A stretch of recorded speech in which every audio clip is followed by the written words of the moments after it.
Hello, buddy. It's Wyvern here with our 15th and final Total War Warhammer 2 faction tier list. Now, obviously, given the fact that it's the only faction that has not been covered up till now, we are going to be doing Norsca. Now, I know that many people have been clamoring for me to redo older faction tier lists that are now dated due to the 2 DLC that have actually been dropped since I started this series. I will certainly be going back to those. There are also some other tier list ideas I have that I would like to go over. However, this is going to be a bit of a wrap up for me. It's going to be interesting because, well, it's been 15 videos covering 15 factions, and definitely going to be fun to sort of finish things up here with a rather unique faction.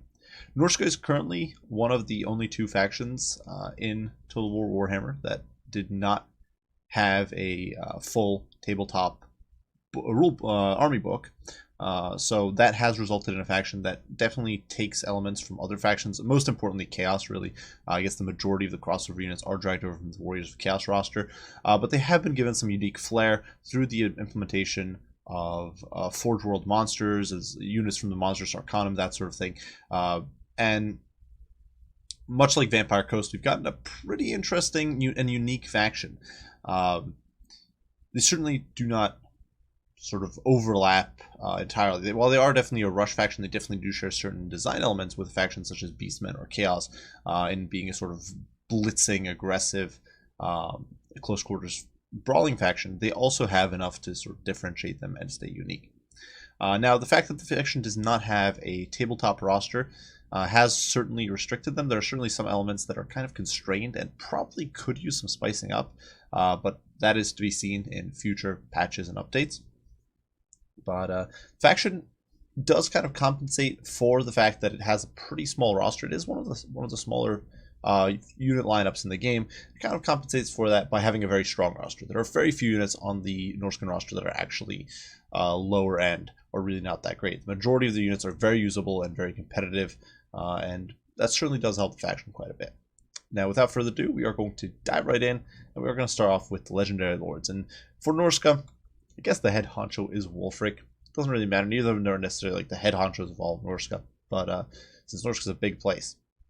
But Wulfric is one of the only 3 Lord options and one of the only 2 Legendary Lord options for the faction, and that means that he's pretty darn competitive because he doesn't have much competition.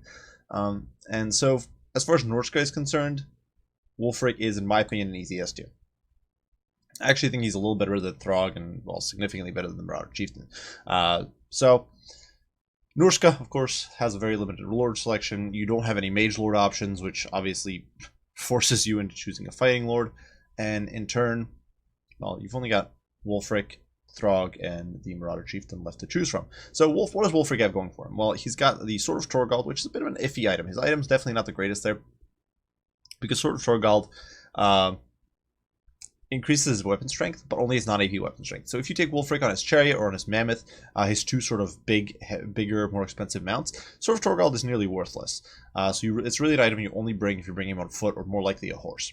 That said, Wulfric has some stellar mount options, and that really is one of the reasons I think he's an S tier, and actually a higher tier in my book than Throgg is. The fact that you can bring him on a Mammoth to have a very powerful all-around monster mount, a Chariot if you just want to mulch infantry, or a horse if you just want a sort of flexible fighting lord, or even on foot, where his silver shield and decent survivability allow him to tank in situations against missile-heavy factions or sniping-heavy factions, I think enables Wulfric to be a very flexible lord choice. He's no pushover in combat, certainly not a top-tier fighting lord, quite in the ranks of some other fighters, such as, for example, I guess somebody like Karl Franz or Kolek.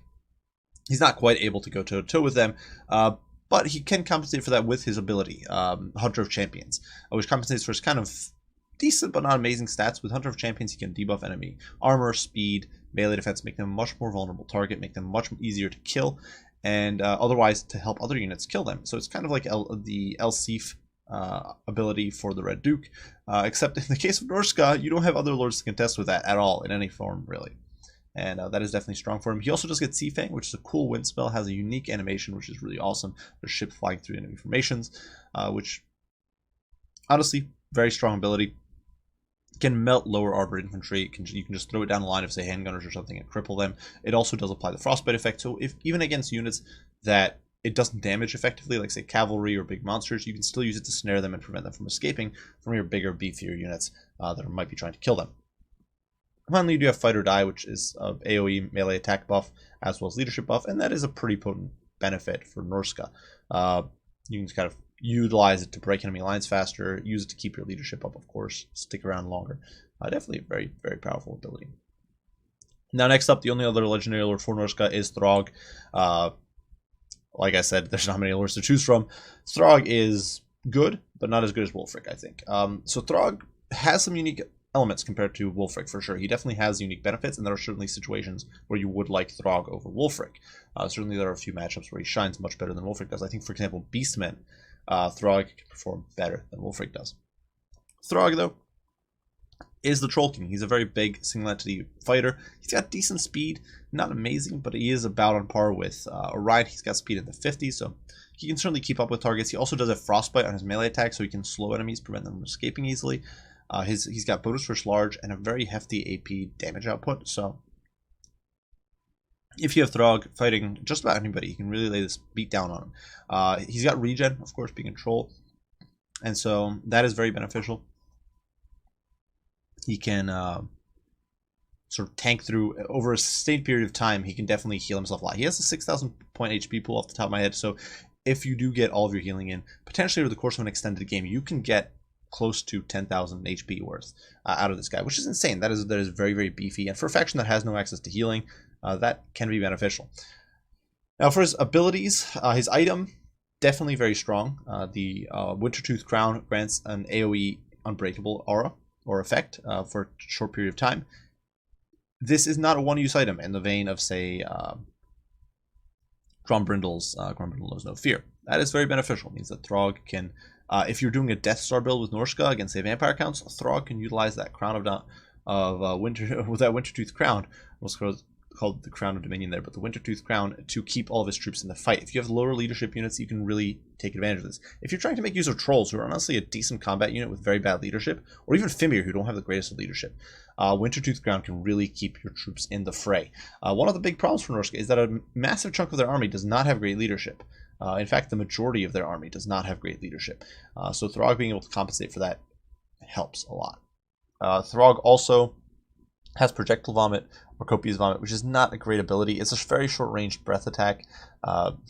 It doesn't, or it's not even a breath attack, I guess. It's a very short-range magic missile, but it does very little damage. It's basically, or I shouldn't even say it doesn't do that much damage. It just is almost impossible to get on target because the range is so short. Your opponent will almost always get into range before you can use it, or you're going to get disrupted, blocked by your units, that sort of thing. It's very difficult to make use of. An item that you might as well take off of Throgg if you're using him. Besides that, he's got the usual Fight or Die, and certainly brings unique elements to the table, but he doesn't have the flexibility Wulfric has.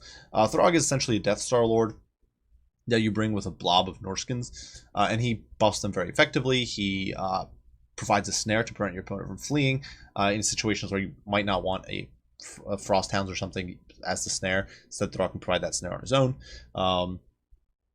Does provide you with some anti-large oomph, but in comparison to Wulfric, who can come in on a Mammoth, he's got Hunter of Champions, which is great utility and at a decent distance. He's got the Sea Fang. You can bring him on a horse or a chariot, or even on foot. Wulfric's got much greater versatility than Throgg does, even though Throgg is definitely a very competitive choice. But if you wanted to imagine like Wulfric as like 4 different Lord options or 4 versions of Wulfric that you can bring, there's only one version of Throgg you can bring. And where 4 different Wulfrics synergize with a variety of different builds, Throgg only really synergizes with like one type of build. So that's very limiting. He's still a very strong Lord. Finally, the Marauder Chieftain, and this guy's a straight F tier. There's no, in my mind, really no redeeming feature of this guy. He's a budget Lord option, but he's freaking terrible. He's not a good fighter. He has very low armor baseline. You do have the same amount of options as Wulfric, but ultimately he's just a bad Wulfric. Is what it boils down to. He loses rage if you put him on his higher end mounts, which is disastrous in comparison to Wulfric, who gets rage. So Wulfric avoids up over time. This guy does not. So he's just on his higher end mounts, and you don't really want him on like a horse or on foot. He's just a terrible combatant. No matter what you do, he's a crappy version of Wulfric, but he doesn't bring the utility Wulfric brings to the table. Wulfric he's just too close to Wulfric in performance and just straight worse. And yes, he is cheaper, but the cost difference is just not enough. It is not there to make this guy a valuable option. In my opinion, this guy needs a significant rework, but F tier. Moving on to the heroes. This is a bit of an interesting group. There are only 3 hero options once again. And first and foremost, I guess we'll touch on the Fimir Baleffiend. Now, I think this is a pretty solid caster option. I'm going to give it an A tier. Gets Arcane Conduit, which is nice. Always good to have on a caster. It's not a great combatant, but not a terrible one either. Relatively small, so, well, definitely snipeable. It's not the most snipeable. It comes in with armor-piercing melee damage, as well as, probably more importantly, the Fimir Baleffiend has Armor Sunder on its melee attacks, so you can throw it in with your units, and it will provide them with an Armor Sundering effect. You can also equip it with from the Mists, which is the ability that Fimir have innately. That grants the Fimir Baleffiend. That grants him access to limited missile resistance. You do of course get evasion, so he's fairly survivable for sure. He's got a decent armor profile, though certainly nothing sort of exemplary in survivability, because his melee defense is relatively low and he still is a large target, so it can make him a little more vulnerable. He's certainly a relatively sturdy character in comparison to other footcasters. But really, the fact that he brings Armor Sundering, he's got Arcane Conduit, very nice combinations for a hero caster. He's got access to the lores of Fire and Shadows, which is probably the biggest limiting factor on this guy, that you just don't have the greatest versatility of magic. But I still think Norsca doesn't have that much magic versatility to begin with, so I still think that Fimir kind of stands okay, if not amazing, in the Norscan roster. Next up, we do have the Norscan Shaman, and this guy is, for me, hovering somewhere between an A and a B. I think I'm going to give him an A. I think both him and the Fimir are very competitive hero choices. Now, the Shaman does not have access to Arcane Conduit, which is definitely a downside. He doesn't have the same level of innate missile resist that the Fimir Baleffiend has. He doesn't provide Armor Sundering. But the Shaman is cheap. He's definitely cheaper than the Fimir Baleffiend. He does provide you with unique or different lores of magic, so he provides you with death as well as fire and metal. So you've got 2 unique lores that do not overlap with the Fimir Baleffiend. And metal can synergize incredibly well with some of Norsca's non-AP options. You can get Final Transmutation that way. And finally, this guy can be put on a chariot, which is actually very useful. Makes him a very, very useful combat hero. He can be pretty cheap on a chariot if you just bring like 1 spell or 2 spells. And if you're good with your micro, if you're good with your management of him, he can net you massive value running over enemy infantry and providing good source of disruption. Otherwise, he's a cheap caster option, so definitely solid. I think that the fact that him and the Fimir Baleffiend don't overlap in lores that much helps keep this guy reasonably competitive, depending on the build you're going for. And keep in mind, you're always going to bring one of these guys in your builds, unless you're doing something janky, like I sometimes like to do, where you don't bring casters in Norsca. You're probably gonna bring a caster hero, because you don't have caster lord options. Finally, we do have the Skin Wulfric. This guy used to be a lot more popular, but it's kind of fallen off, I think, lately. I actually really enjoy the Skin Wulfric. I think he's really strong, but you don't see him very often, so I'm going to give him a C tier. I think it's a combination of factors. I think Norsca, back in the days of Warhammer 1, way back in my day, back when we didn't have no fancy elves, but in all seriousness, back in the day of Warhammer 1, when the game was much more shock heavy, HP pools on units seemed to be lower, all sorts of stuff. Skin Wolf builds were very common for Norsca, and in those builds, and you also only had a 3 hero limit rather than a 2 hero limit. And those builds, Werken were a popular choice. They have regen, they have decent combat stats, decent mobility, decent armor at 70, and they can get more, and they provide more in AoE with a Ruinous Flesh, which grants, off the top of my head, plus 18 armor, as well as I think 11% missile resist. So a solid buff there that could really make your units, your flanking cav units or pseudo cav units hold much better. Synergizes insanely well with the Maws of Savagery, or or even generic skin wolves with armored skin wolves, stuff like that. Really, really potent stuff. But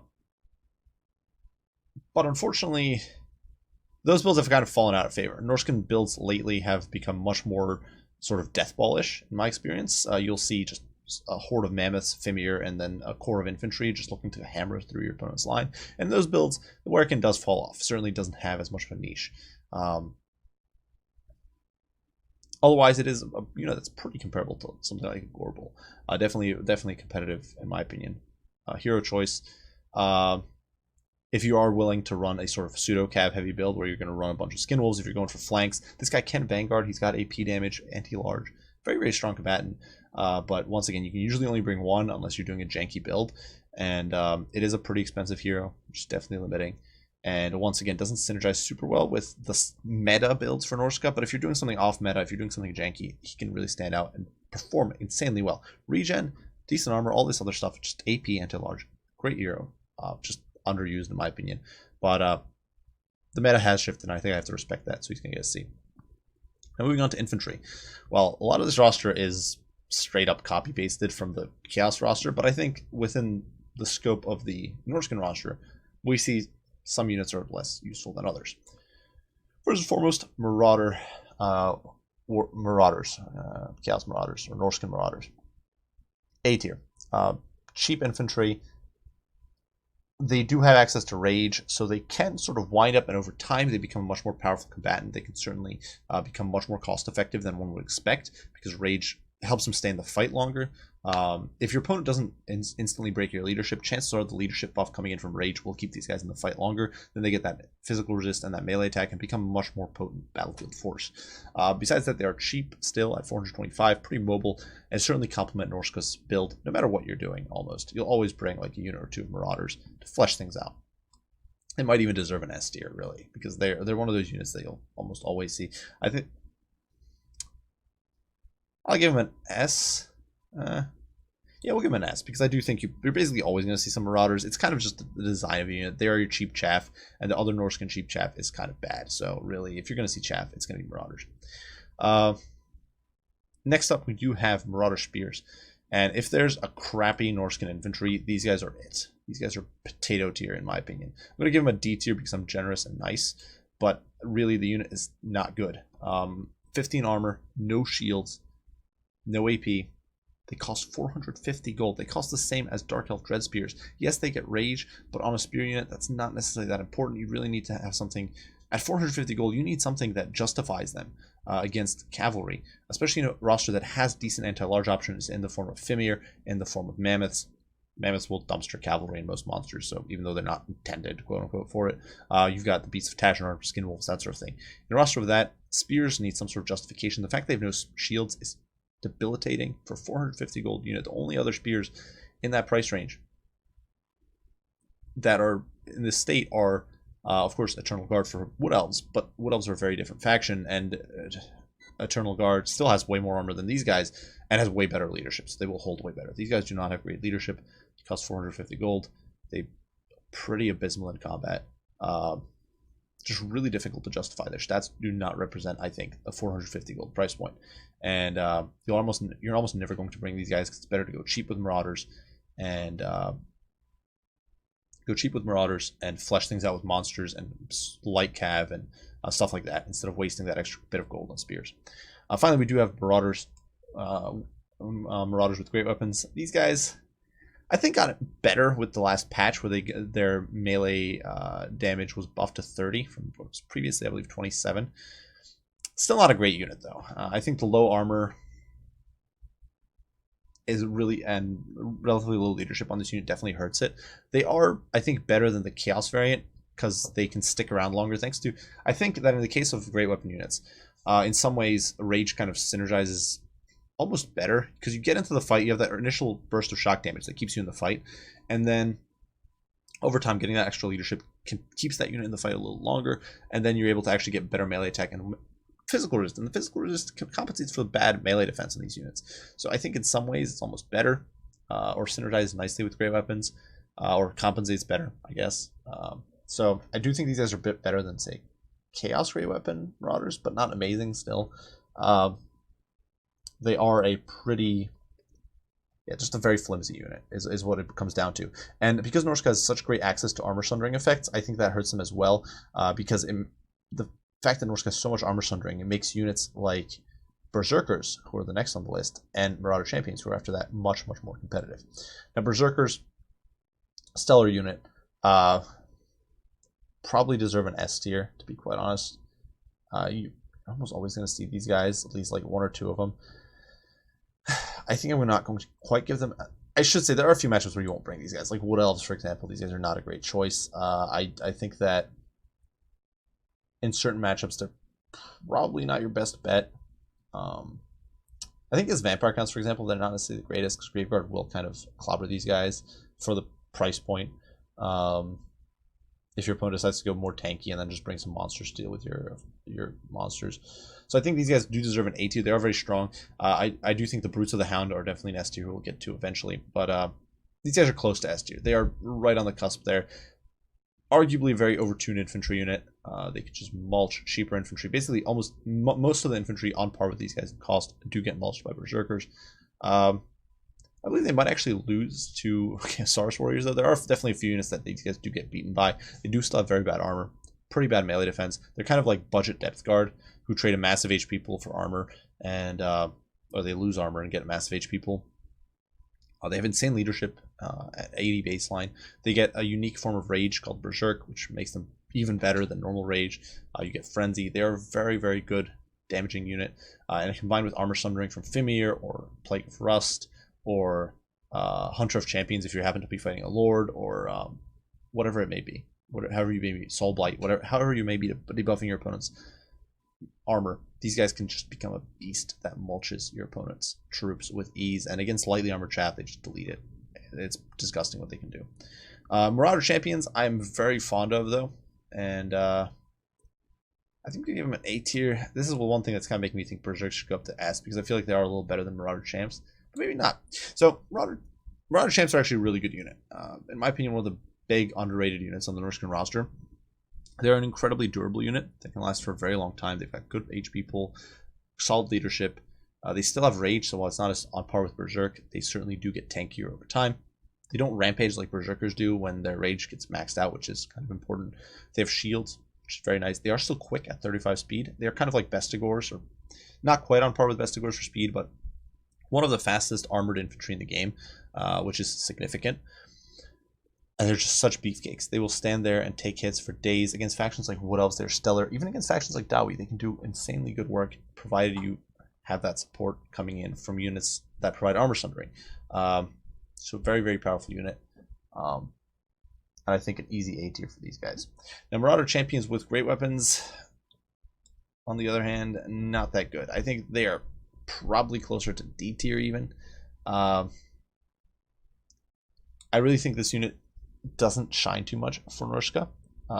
I think they do have a handful of matchups that are decent, but I think what it comes down to, I think, for Norsca is that in most matchups where you do face heavily armored front lines, your primary source of damage is going to be units like Mammoths. Marauder Champions with great weapons are just not good enough to, say, breach a Swordmaster line. They're not going to go toe-to-toe with Phoenix Guard. They cannot go toe-to-toe with Swordmasters. They don't have shields, so they're vulnerable to enemy missile pressure, especially AP missile pressure. Against a faction like Empire, they're complete overkill. If you're going to face off against Great Swords, you're better off bringing Marauder Champs and an armor sundering effect than you are to bring great weapons, or bring Marauder Warriors with great weapons. Just swarm with numbers. So I think outside of like maybe the Dwarf matchup as a supplementary unit, maybe a handful of matchups you can bring like one of these guys as a supplementary AP unit. I think they're just not worth it the majority of the time. And so they are going to net a D tier. I do think they are unique enough, though, where they don't deserve an F. They're not that bad. Which is get us on to Regiments of Renown. First and foremost, we do have the Marauders, the Marauder Regiment of Renown. And these guys are decent. You get immunity psychology, as well as immunity to vigor, which is honestly good, but they are expensive. They're not a cheap unit. Off the top of my head, I believe 700 gold for these guys. So definitely they are a bit of a niche unit. If you want somewhere between a Marauder and a Berserker, you will take these guys. I don't mind them. I think they are definitely decent in certain builds. They can provide a budget anchor, but they are certainly not I think top tier. I think I'm going to give them a B tier because I think they're decent. They're sort of a decent filler unit. If you happen to have sort of enough budget, not enough money for Marauders, but or not enough money for 2 Marauders, but you do have enough money for like, or you don't have enough money for Berserks or Marauder Champions or whatever, you might take like one of these guys as a bit of a filler. They can provide a nice anchor. They can provide a good flanking tool if you're going with sort of a heavy infantry build, or even a non-heavy infantry build, monster build. These guys can be used to flank. They're very hard to break off because their leadership is solid and their immune psychology prevents the usual methods of breaking Marauders from taking effect. So they will often last far longer than generic Marauders. So I think a B tier is fair, but the cost definitely holds them back a bit. They're definitely not, I don't think they're, don't get me wrong, I don't think they are under or overpriced or anything, but I think that compared to Berserkers, who are very strong, compared to Marauders, and of course Champions, they just do not quite hold up. And finally, for the infantry line, we do have the Brutes of the Hound. And these guys are, well, just disgustingly good. They are an easy S tier in my book. Unbreakable Marauder Berserkers with 9 chevrons. They do cost 300 more than generic Marauder Berserk, so you know that is a downside. But the damage they can do is insane. They're literally unbreakable, so they will always get maximum value out of their berserking. Your opponent has to kill them to literally the last man, and even if a handful of these guys get into a backline or something, they will do insane amounts of damage. Just a unit that cannot be ignored. They're too strong to be ignored, really. Not that easy to focus down simply because they're they are ultimately Zerks with over 7,600 HP, so it makes them very, very beefy boys. They are not easy to kill off quick. And yeah, I think that kind of sums it up. They're beefy Zerks that are they're normal Zerks, I guess, but that are unbreakable with higher stats. And the pricing is fair, I think. 300 more gold is definitely not too much to ask for these guys. You'll see them in most, if not all, Norscan builds, even against factions where it might be suboptimal. I think, or where you might think it's suboptimal. Moving on to missile infantry, there's not much to be said here. We've got hunters and hunter javelins. Vanilla hunters are pretty terrible. I'm gonna give them a, I don't know if I want to be generous and give them a D. I want to give them an F, to be honest. I think they're a terrible unit. The only reason why I want to give them a D tier is because I think they have there's tiny sliver of utility with their armor or their shield breaking roll. So I will give them a D tier. They are very close to a F. AP super short range missiles. They're a decent melee combatant, but they do not have the model count of an infantry unit, so they can't really hold up. They've got very low armor, much like other Norscan infantry, so they do not hold up to enemy missile pressure. They've got too short range to outrange enemy missiles. Easily compromised by enemy cav. They get a nice charge into these guys. They do have the shield breaking function, which synergizes nicely with javelins, but really you're probably not bringing more than one of these guys to support your javelins. You're just not good. And if you want your javelins to do work, you once again have a bunch of armor sundering options. And javelins with their massive bonus for charge of 15 perform comparably to Marauder Hunters with throwing axes against many units. And the unit Marauder Hunters with throwing axes specialize against really are infantry. And Norsca doesn't have problems with infantry because they have Mammoths and Fimir, which are decent, and their own infantry corps, which is solid there. Whereas if you need to kill monsters, which can be a problem for Norsca, big single entities, then javelins or the more mobile Marauder Horsemen and their variants are more valuable. Now javelins, though, very solid unit. I think they are an easy, I'd give a B tier. I think with Norsca you have a big variety of missile options that you might bring. These guys are certainly strong, but at the same time, defending your backline as Norsca is not the easiest. Your infantry is not the cheapest.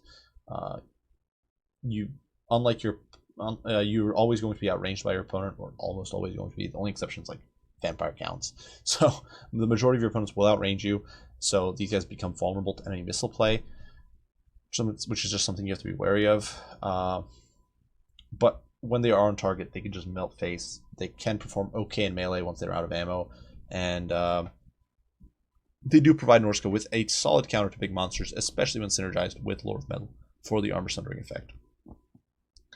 Now, besides that, we do move on, and there's really not much missile play there.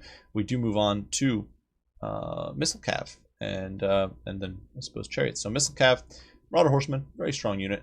I I will give them a B tier though. So my reasoning here is that these guys cost more than the generic Marauder Horsemen, and the reason for that is because they get rage, which is not that good.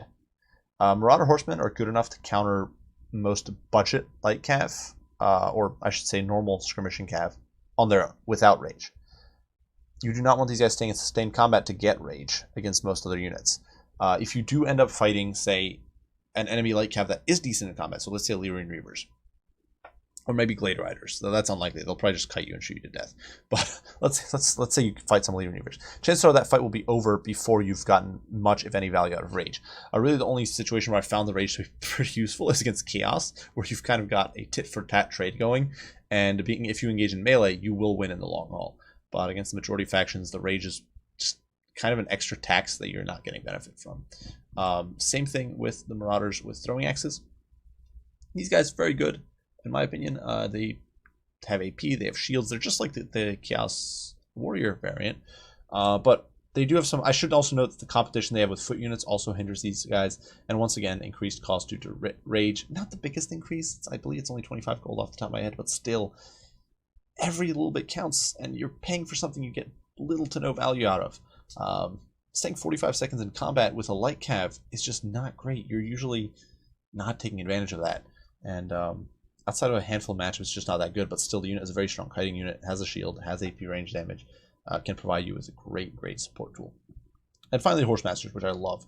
I actually think Horsemasters are better, because Horsemasters here don't actually pay that rage tax, weirdly enough, but these two units do. So Horsemasters, 750, like the Chaos version. I think that in the case of Norsca, they're not maybe as good relative for the faction as they are for Chaos. I forget where I actually tiered these guys for Chaos. But I think that in Norsca's case, because you've got these foot missile units, most significantly, of course, the Marauder Hunters, the Javelins, because who cares about normal Marauder Hunters? That restricts these guys a little bit, I think. They're still a very strong missile unit, though. They're decent in melee combat. They're very strong at range. Quick, nippy on their feet. They've got 50 armor, which makes them tanky against non-AP missiles, at least decently so. Just a stellar ranged unit, in my opinion. I absolutely adore them. Really love my Horsemasters. And they get an easy A tier. I actually do think that because they don't pay that rage tax, they're actually better than these units a little bit. And with Norsca, if you just want to go with a sort of an aggressive push build, having just a little bit of cav that can defend itself a little bit is nice. And Horsemasters definitely fit that bill. And with Norsca, it's kind of more important in some ways, because Norsca, unlike, say, Chaos, doesn't necessarily have the best mobile anti-large tools to protect its troops against other enemy light cav or units like that. You basically only got your hounds, skin wolves, but skin wolves aren't that fast. And they're kind of flimsy in their own right, so it's a bit limiting in what Norsca can do. Whereas a faction like, say, High Elves has Dragon Princes that can provide great support for their range play. Or Chaos has Chaos Knights and Dragon Ogres, which Norsca doesn't have stuff that's up to snuff of that. And in my opinion, that means the Horsemasters' self-reliance against lighter cav especially is very, very useful. Yeah, that's it for missile units. Chariots. Generic Norscan Chariot, very solid, I think. I'll give it an A tier. Honestly, it's not bad. It's the Chaos Chariot. It can hammer through enemy lines. It can run over their infantry. It can disrupt backline shooting. It doesn't have AP, but it is cheap. There's not much else to say. This is a nice disruptive tool. If there is one downside, I would say that it's the fact that this is not as good of a unit as the Marauder Shaman with Marauder Shaman Chariot or Wulfric's Chariot. But if you just want to get a bunch of chariots on the field, this guy's good. Or honestly, even against a faction like an Empire, having a cheap chariot that you're not too worried about losing is nice. You can get it in on guns and that sort of thing, and it'll do you proud. Now, the Ice Wolf Chariot is another story. I think this unit is not particularly great. You get a ranged attack that's not particularly strong, some throwing axes, which is definitely limiting. You get Frostbite, which is kind of meh on a chariot. You're playing a faction here that's not really huge into the cav game.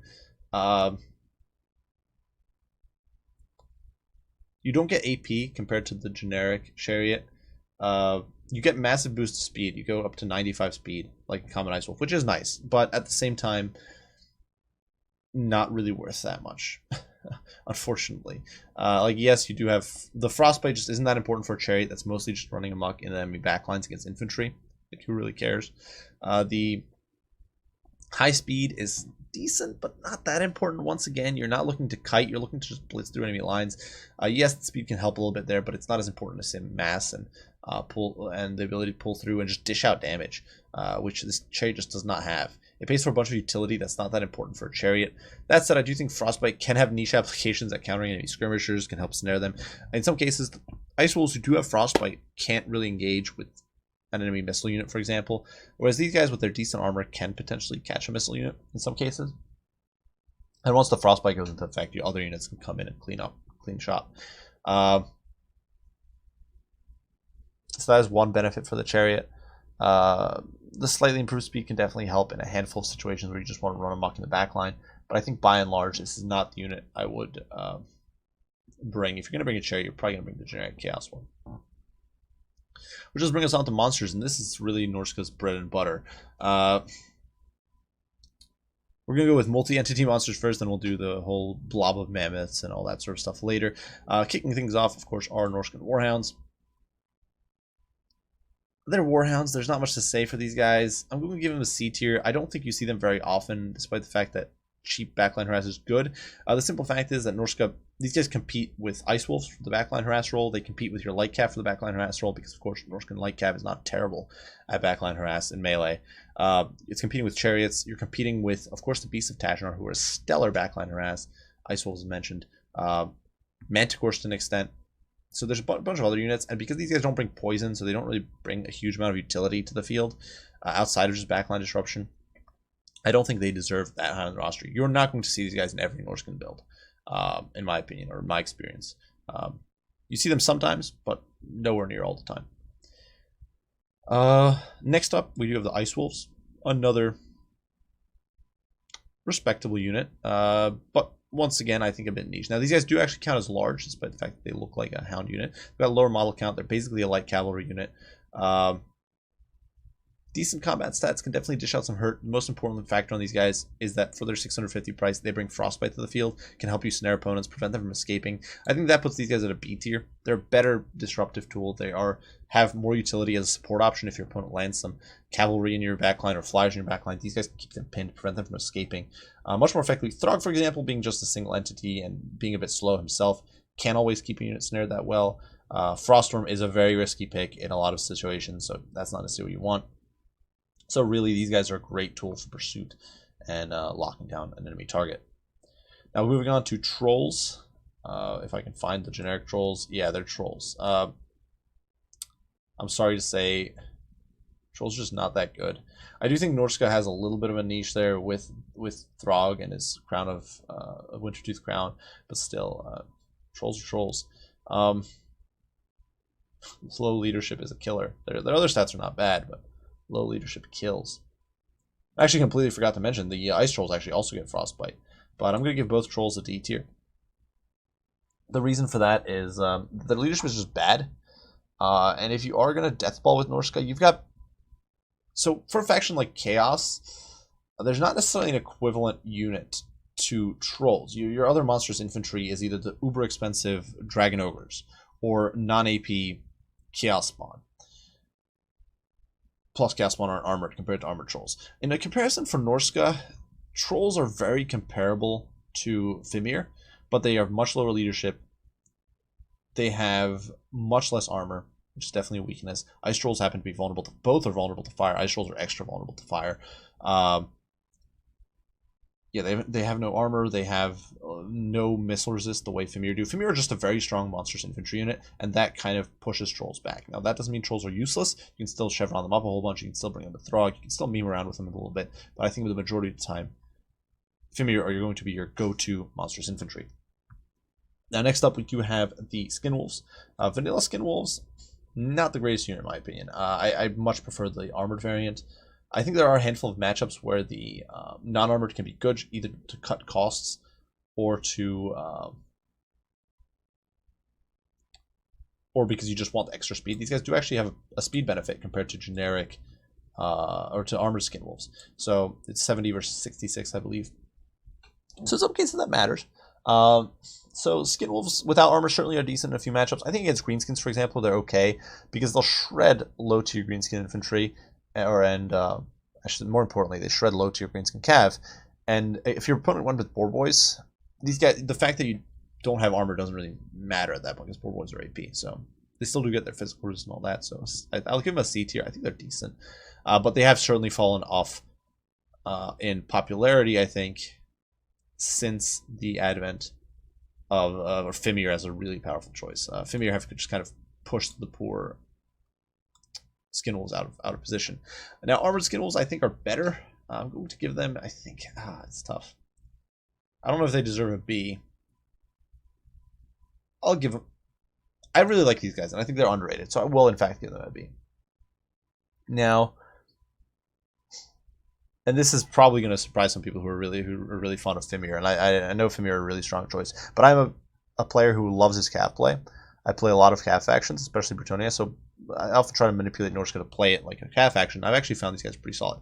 70 armor, decent mobility, give decent support in the form of the Beasts of Tashnar, in the form of the Maws of Savagery, in the form of the, if I can find him, the Skin Wolf Werkin. You've got a decent sort of synergy you can put together. 70 armor is not terrible. Stacked on top of Werkin, and you've actually got a pretty beefy boy at 88 armor, plus physical resist. Definitely a respectable unit. Can disrupt backlines, has some decent survivability. Has some decent punch against anything that doesn't have great armor. And honestly, can even cut down armored opponents with some competence. And if you bring like a heavy magic presence with lots of armor sundering, you can make these guys even better that way with, say, Plague of Rust. So they can synergize really well. And so Wood Elves, for example, I really do like Skin Wolves. Then we do have the Fimir. That is really the last of the multi-entity monsters. And Vanilla Fimir, not that good of a unit. The reason really is the fact that great weapons overshadow them completely, in my experience. I'd actually probably rate Vanilla Fimir at C tier, maybe even D tier. The reason for that is that while they themselves are a really solid unit, there aren't really builds where you're going to run these guys. Most of the time, you're going to run Fimir with great weapons, or you're going to run the Miststalkers with the Regiment of Renown Fimir. And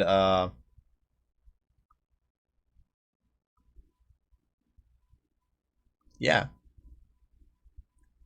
that is why these guys net a C tier. I can't really think of any builds where I would specifically run these guys. I have seen it done by opponents that they run Fimir with the dual wielding instead of the great weapons, but I just don't think it's usually worth it. We don't give them a C tier because they're a very respectable unit in paper stats, but within the roster, they're not that competitive of a unit. Now, Fimir Warriors with great weapons are, in my opinion, easy A tier. Very competitive unit. Really the anchor of Norscan builds alongside Berserkers, Marauders, and like Wulfric and Throgg. One of the really staple units in the Norscan roster. Provide armor sundering, provide magic attacks, provide anti-large, insanely tanky, like their normal cousins here. They've got 110 armor. They've got built-in physical resist from the mists, which gives a 22% missile resist as long as your leadership is up. Now, granted, low leadership is one of the restricting factors on these units. 60 leadership is not something to write home about. Certainly makes them less competitive than one would like, but still an insanely good unit, and really puts the hurt down on enemy large targets. There are a few matchups where these guys do not shine in some way, shape, or form, like dwarves. But besides that, you can basically make them work in any matchup. Which does get us on to Regiments of Renown. Now, Beasts of Tashnar, insanely good. Easy S tier. The only matchup where I don't think these guys are great is dwarves.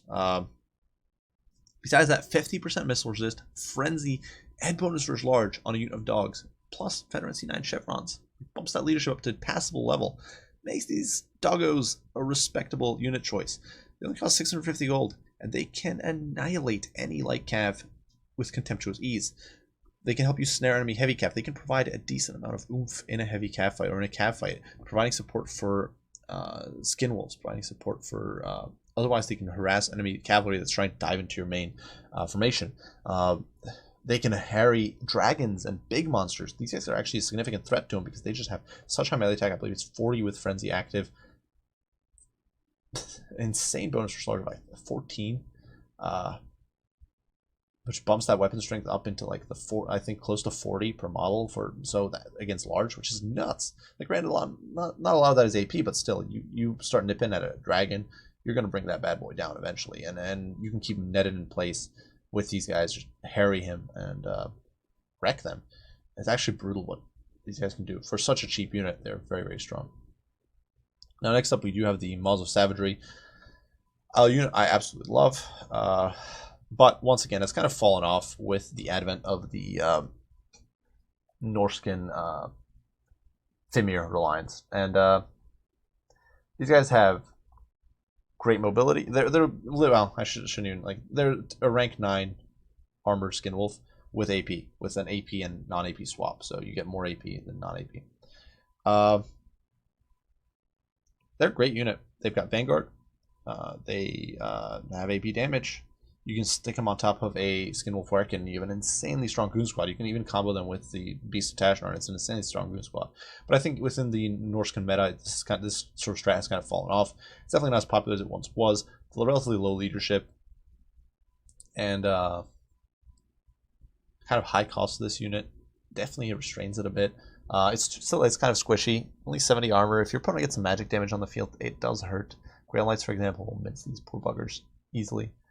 Not a bad unit. I really do enjoy these guys, but ultimately it's not something you're going to see in every matchup, even though I do think it's a respectable unit in the majority of compositions.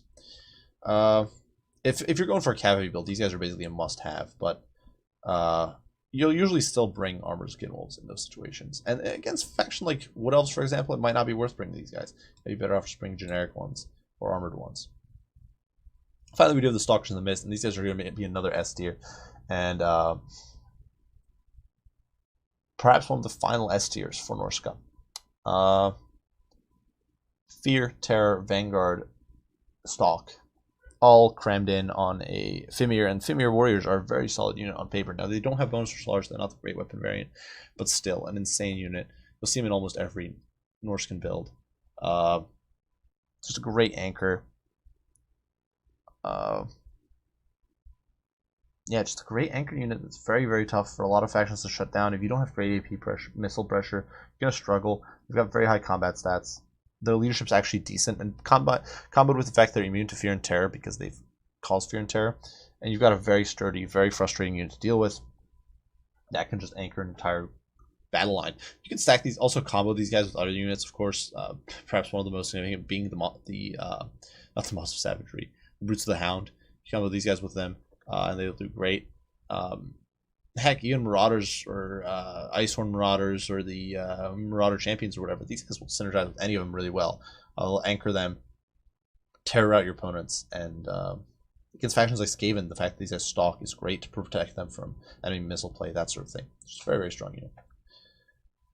That does get us on single entities, which is a motley assortment. First and foremost, Manticore, unit that I hate because of Rampage, but definitely plays an important role in Norscan armies.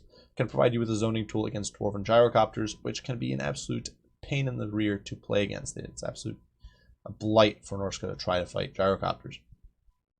And Manticores provide a counter to that. They can certainly harry backlines a little bit, though I think usually you'll rely on Hounds or Ice Wolves or Beasts of Tashnar or something to do that. But what these guys really shine in is countering or zoning away enemy flying missiles. That's really it. You don't bring a Manticore for much else. And so that's why they get a D tier for that specific purpose, that you bring them against a Dwarf matchup, really. But not much else. Finally, we do have, or actually I shouldn't say finally, but next up we do have, we'll do the Giant. We'll go by cost, that's fine. Giant for Norsca, I don't think is too great. I'm going to put him at D tier. Great leadership, and of course hits like a truck, but Norsca has Mammoths, and realistically speaking, you're not going to invest much in Giants if you're bringing Mammoth. Usually you're just better off, say, doubling up on Mammoths than bringing, say, a Giant and a Mammoth. The benefits a Giant has over a Mammoth are kind of slim. Giant is better against single entities, and it has much better leadership than a Mammoth.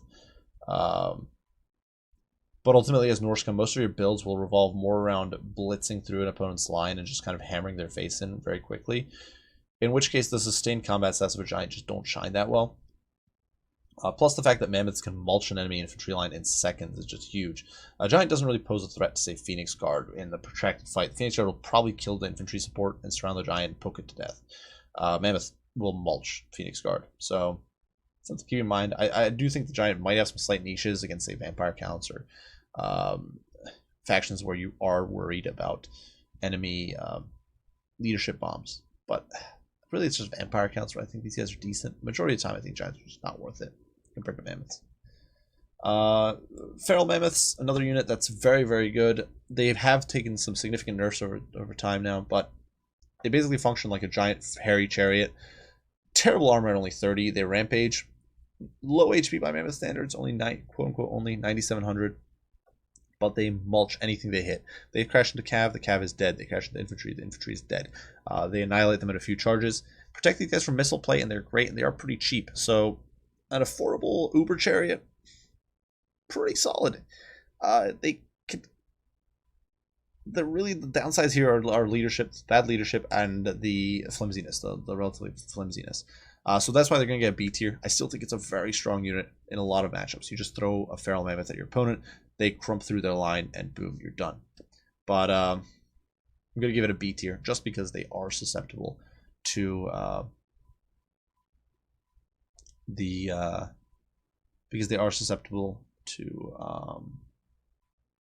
that enemy missile play, especially, but also just leadership routes, and the rampage makes them kind of unreliable. It's very easy to get I believe it's 2,400 or almost 2,500 damage you need to rampage this unit. It's not that hard because it's only got 30 armor. Once it rampages, you rampage into some spears. Sure, it'll butcher the spears, but who cares? You get rid of like a 1,700 gold Mammoth in exchange for like some 300 gold spears or whatever. So rough stuff for the Mammoth, and that is the only thing that keeps it down B rather than A or S. Next up, the Frostworm. Respectable unit. It's basically a Sun Dragon that trades some combat stats for a doubled up slow. You've got the Chilling Aura, which is an AoE 36% speed debuff, as well as Frostbite on the melee attacks and magic damage on the melee attacks. So this is the king of crowd control. You got 72% speed debuff combined. If you hit a unit in melee, and then you've got it in your AoE, this unit will do work. Now the problem with the unit is that it is vulnerable to missile pressure. You have no healing as Norsca, which is definitely bad. You don't have great tools to support an aerial fight as Norsca. Your Marauders, Hunters, and Horsemen are not good at supporting a Frostworm up in the sky. Now the Frostworm is hard to catch, so your opponent will struggle to catch in melee. Pegasus Knights will be knocked down by 36% speed. They're actually going to be slower than the Frostworm if they try to catch it. And that's like the fastest. I guess the Phoenix is faster, but I'm pretty sure this guy can even outrun a Phoenix if it tries to get close because of that freezing aura, or the chilling aura. But ultimately, due to Norsca's poor tools, I think for supporting flyers, I'm going to give this guy a C tier. I still think the breath attacks, fear, terror, AP, magic damage, and snare ability makes this a great surprise pick. But as a general unit, I don't think it's that strong. So it's somewhere between C and D tier, probably low C. Now, War Mammoth. Now this is going to be interesting because Mammoths are all great, but because the Soul Crusher is so good and Wulfric on a Mammoth is so good, some of these Mammoths are not going to make it high in the rosters.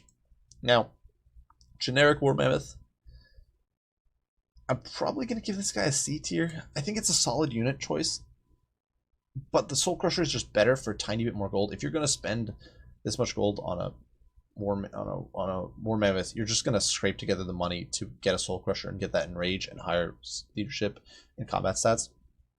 Or you're going to get Wulfric in there. And if you're doing double Mammoth, you're going to do Wulfric and the Soul Crusher, probably. You can bring a generic War Mammoth. It is a very strong unit. Crushes infantry, trades okay with enemy monsters and single entities and all that. It's really not a bad unit, don't get me wrong.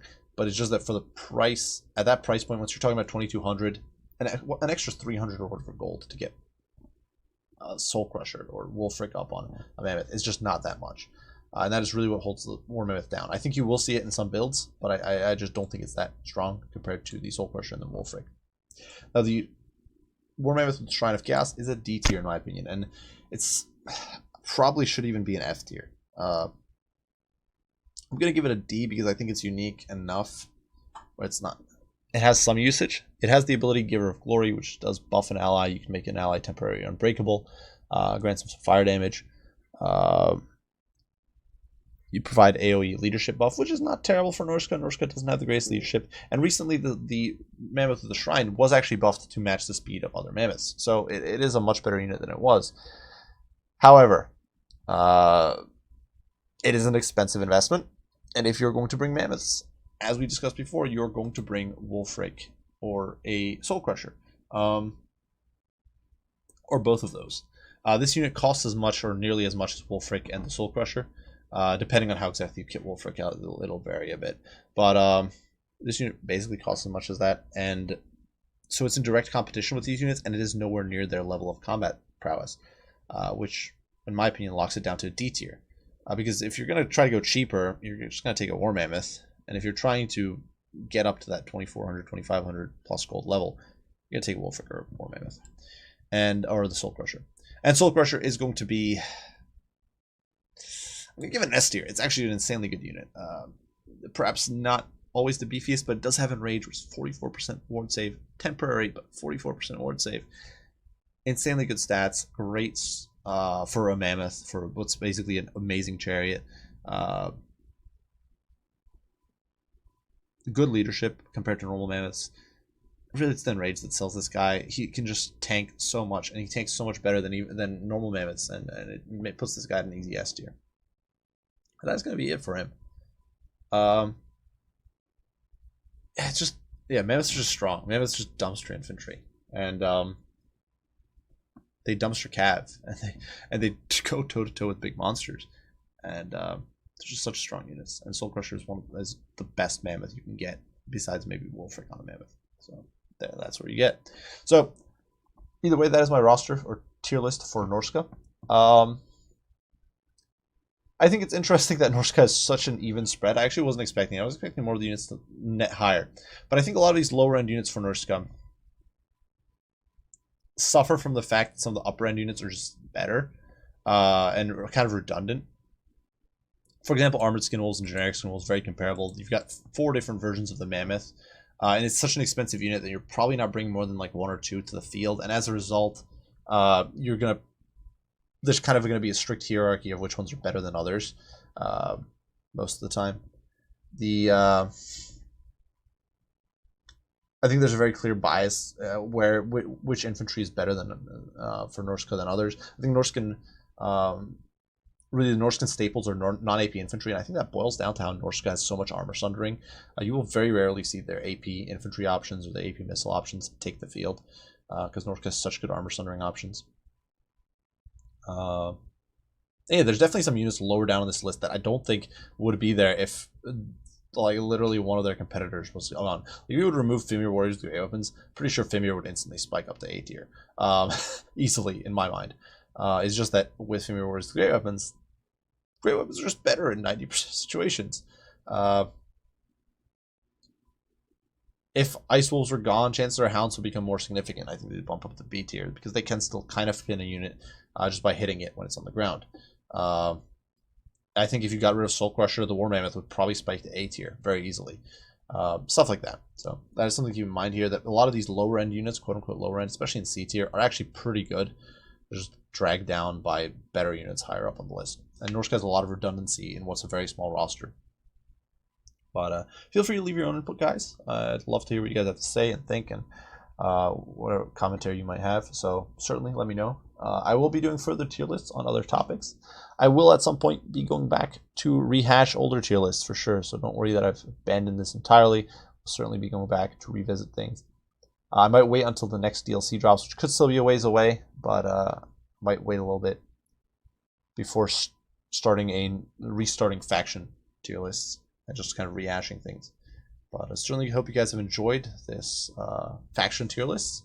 As always, leave your thoughts and comments down below, and I will see you all in the next one. Bye for now.